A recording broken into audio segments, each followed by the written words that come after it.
હું પ્રવીણ સુરતમાં કારમાં ડ્રગ્સ ગોઠવીને ભાગીદારને ફસાવી દેવાના પ્રયાસના કેસમાં માસ્ટરમાઇન્ડ ચિરાગ ગોટીએ સરેન્ડર કર્યું છે।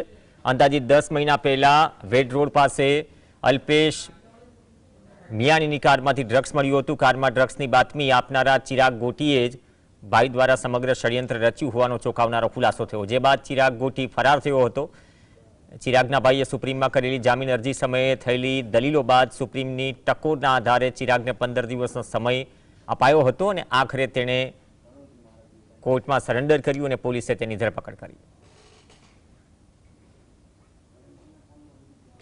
આ ડ્રગ્સ ખુદ ચિરાગ ગોટીએ મગાવેલ હતું, જે ભાઈના માધ્યમથી અલ્પેશ મિયાણીની ગાડીમાં ત્યારે સીટની નીચેના ભાગે થી મૂકવામાં આવેલું, જે પોલીસને રેડ દરમિયાન મળી આવેલ। એની જામીન અરજી પર નામદાર સુપ્રીમ કોર્ટે હુકમ કરેલ કે ચિરાગને 15 દિવસમાં સરેન્ડર કરવું, જેના આધારે સદર આરોપી ગઈકાલે નામદાર કોર્ટમાં સરેન્ડર થયેલ છે અને અમે તેની માગણી કરી વિધિસરની ધરપકડ કરી અને આગળની કાયદેસરની કાર્યવાહી કરવા જઈ રહ્યા છીએ।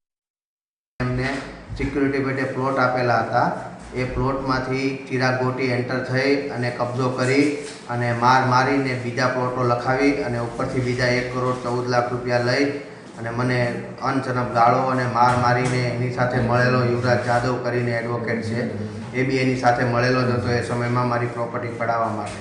ટોટલ મારી સાથે 23 કરોડનું ફ્રોડ કરેલું છે આ લોકોએ ભેગા મળી।